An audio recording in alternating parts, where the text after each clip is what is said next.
In the village of Nkata, the air is cool, birds are singing and elders gather around a compound. Inside, Ugo's mother, Olamma, had just given birth. When the midwife carries the baby out, the whole compound gasps softly. Chineke, look at this child. Beauty like this is rare. The baby's skin glows, her eyes bright like tiny stars. The villagers smile, the father Odogu beams with pride, but someone else stands in the corner, watching carefully. Ogene, the second wife, her jaw clenches, her eyes narrow. So this is the one they say is more beautiful than my daughters. She watches as people praise the baby. A seed of jealousy enters her heart that moment. As months pass, baby Ugo becomes even more beautiful. Her dimples deepen, her smile brightens the room. People stop by just to admire her. Whenever Ugo is carried to the marketplace, women gather. This child is something else. She will break heart one day. These words make Ogene's heart burn. She begins comparing Ugo to her own 3 daughters. Look at you. Look how they admire that child. Why can't you be like her? Her daughters shrink in fear. The bitterness grows like a tree. She begins avoiding Ugo's mother completely. One evening, Ogene sits by the fire, her face twisted with anger. Her friend, Ojiogo, known for gossip, sits beside her. That child, she is so beautiful. People talk about her every day. Do you know what it feels like? Ogene said. When your own husband no longer praises your daughter. There is a priestess deep inside Ngwonta forest. Some say she can change destinies. Ogene's breath catches. A dangerous thought enters her mind. The thought becomes desire. The desire becomes decision. It is midnight. A cold wind blows. Ogene wears a black wrapper, carries palm wine, kola nut and money in a calabash. The moon is high. She tiptoes out of the house, careful not to wake anyone. She walks deeper into the forest. Branches scratch her feet. Fireflies glow around her. The deeper she goes, the darker it becomes. Then she reaches a clearing. A fire burns in the middle, and beside it sits the princess, tall, thin, with white chalk on her face and red cloth tied across her chest. Her eyes are strange, almost not human. Without turning, the princess speaks. You finally came. Ogene freezes. How did she know? The princess slowly turns her head, eyes glowing faintly. Your heart is full, very full of poison. Ogene swallows hard. Ogene kneels, trembling. I want to curse a child. As if reacting, the princess leans forward. Why?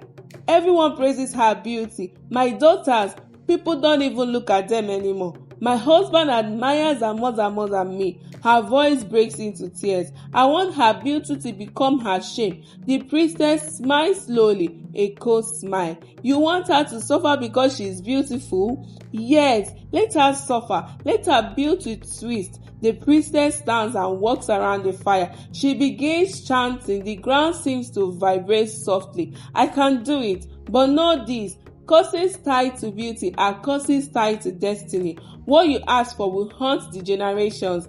Ogene nods again, blinded by jealousy. I don't care. Do it. The priestess stops chanting and looks into Ogene's eyes. Very well. The child's beauty will grow where it should not. A mark that no clothes can hide. A sign that will attract shame until love strong enough to face mockery breaks it. Her voice deepens unnaturally. She will grow a third breast. The flames rouse suddenly. Ogene's grip gasps but does not back down. So be it. The priestess draws a cycle on the ground with chalk. Ogene stands inside. The priestess mixes red powder, ashes, ground kola nut, black oil. She chants and rubs the mixture on Ogene's hand. When you touch the child next, just one touch, the curse will enter her body. Ogene nods, trembling. Suddenly, the wind blows violently. The fire rises high. Drums sound from nowhere. Strange shadow appears behind the priestess, a spirit, Ogene screams and covers her eyes. The priestess' voice echoes, "It is done." Ogene returns before dawn. She sneaks into the room where baby Ego sleeps beside her mother. She stands over the child. Her hand shakes. For a brief second she hesitates, but jealousy wins. She stretches one finger and touches Ego's forehead. A tiny black spark flashes. Only Ogene sees it. Ogene gaps and stares back. Baby Ego cries loudly. Olamma, the mother, wakes. "What are you doing here?" Ogene lies quickly. I came to check if the baby needed water." Olamma frowns and picks up Ego to comfort her. Ogene leaves quickly, fear and excitement mixing inside her. Day pass. Olamma, Ego's mother, suddenly begins coughing. She grows weak, becomes pale, her energy drains. Doctors say this sickness is not natural. Olamma knows something is wrong. One night she holds Ego's clothes. "My daughter, something dark has been placed on you. I don't know who, but love will release you." Her eyes fill with tears, and just like that her condition worsened. Within weeks she died. Ego, still a young child, becomes motherless. Odogo, the father, devastated, becomes distant. Ogene pretends to comfort him, but inside she smiles. Her plan is working. With the mother gone, Ego becomes a housemaid. She fetches water, cooks, washes plates, washes her stepsister's clothes, cleans the entire compound. She is punished for every small mistake she makes, beaten if she talks back. Her beauty grows stronger, which makes Ogene's hatred deeper. Around age 13, her third breast begins to form. Ego hides it, covers herself, cries every night. She wonders, why am I like this? She does not know the cause. She thinks it is a deformity from birth. Only one person is kind. Nneka, the youngest stepsister. "Nneka, you don't deserve this, Ego." She gives her food secretly. Her beauty has blossomed even more. Ego is now 18. Elegant neck, deep dimples, skin glowy like morning sunlight. But beneath her wrapper, the cause has grown fully. A third breast sits in the center of her chest. She hides it with layers of clothes. She walks with her soldier's hunch, afraid someone might notice. Every time she bathes, she cries silently. "Why am I like this? What did I do wrong? Am I cursed?" She avoids mirrors. She avoids people. Her father rarely speaks to her now. Guilt for not protecting her mother mixes with fear of Ogene. Ogene's daughter mocks Ego secretly. With all her beauty, she will never marry. Even the moon will run from her. Only Nneka, the kind younger sister, defends her. "Leave her alone. She did nothing to you." But they push Nneka away too. Ogene watches this bully with satisfaction. One night, Ego has a strange dream. She stands in a field of white flowers. A bright light surrounds her. A gentle female voice speaks, soft but powerful. "Your suffering will end when love strong enough to hold your shame finds you." Ego turns, trying to see the woman speaking, but the figure is covered in light. "What cause? Who are you?" "You were touched by darkness, but destiny still waits for you at the river." The dream fades. Ego wakes up sweating. At the river? What does that mean? The next morning, she decides she will start using the far river, the one hidden behind the hills, where no villagers usually go. She feels drawn. In another part of the kingdom, Prince Obinna, a young handsome heir. He is troubled. His first wife, chosen 2 years earlier, has turned wicked. She humiliates Midians, beats palace servants, curses villagers. The elders tell the king this woman cannot become queen. After much discussion, the king agrees that the prince is allowed to take a new wife, one chosen by his heart, not politics. Obinna decides to disguise himself and go among the people unseen to find a woman of character. He tells his personal guide, "I will not choose a woman of beauty alone. I want a woman with a pure heart." The guide insists on following him, but the prince refuses. He dresses like a poor traveler.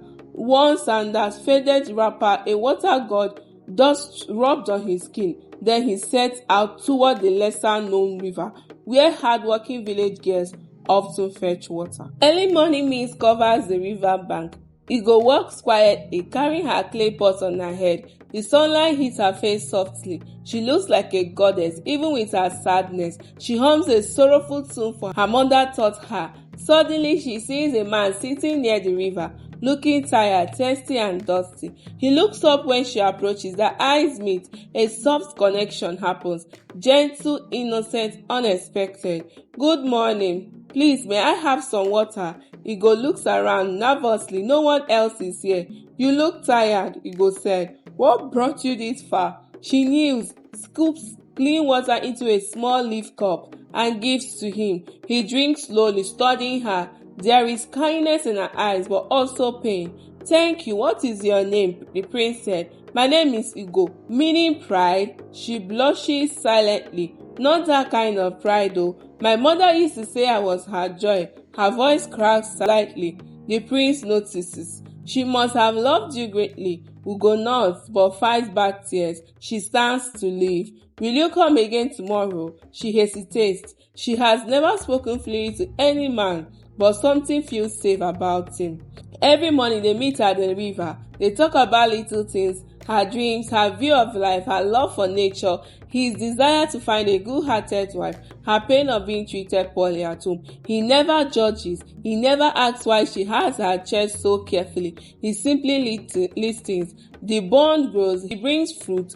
She brings in water. They laugh together. She teaches him how to shape clay pots. He teaches her how to skip stones across water. Even though he is disguised, Ugo feels something noble about him. One day he says, the palace will choose a new wife for the prince soon. I hope you will come. I'm not allowed to leave my home freely. And even if I came, someone like me cannot be chosen. Someone like you, Ugo, you are more than you think. She slowly smiles. The first genuine smile she has had in years. He holds her hand gently. Promise me you will try to come. She nods softly. She wants to. She really wants to. The day arrives. Ladies from all over the kingdom gather at their palace. Ugo tries to slip out of her compound quietly, but Ogene catches her. Where are you going? Come back here, useless girl. Ogene beats Ugo and locks her in a small storeroom. Ugo cries bitterly. Far away in the palace, the prince awaits anxiously among the women looking for Ugo. He sees her stepsisters instead. He frowns. Where is Ugo? The sisters freeze. The prince raises his voice. Where is Ugo? Ogene is summoned to the palace. She lies boldly. I don't know any girl by that name. The prince steps forward, his eyes turning sharp and authoritative. The first time he dropped his disguise fully. Do not lie to your future king. Ogene swallows. Guys surround her. She finally breaks. She is at home. The guys fetch Ugo. She walks slowly into the palace. Everyone gasps. Her 3 breasts show through her clothing. Despite her attempts to cover them, women whisper, men shake their heads. The elders look confused and disgusted. Abomination! What kind of creature is this? A curse. Ugo's eyes fill with tears. Her whole body shakes. She expects the king to reject her, but instead he walks toward her slowly. He takes her hand. Everyone gasps again. I found you, Ugo. She cries harder. You still want me? I want your heart, Ugo, not your body. He turns to the crowd. This woman is my choice. The palace erupts in murmurs of disbelief. The king orders the wedding immediately, as tradition demands. When the prince kisses Ugo, a sudden wind blows. The skies brighten. A soft glowing light surrounds her chest. Slowly, the top breast sinks into her body and disappears completely. Gasps fill the hall. Ugo falls to her knees in shock. Broken by true love, the villagers bow in awe. Guards drag Ogene forward. She screams and kicks. No, let me go. The elders demand she confess. Yes, I did it. I cursed her. I went to the priestess because I was jealous. I killed her mother. It is me. It is all me. The villagers shout in anger. Punish her. Take her to the forest. She must suffer.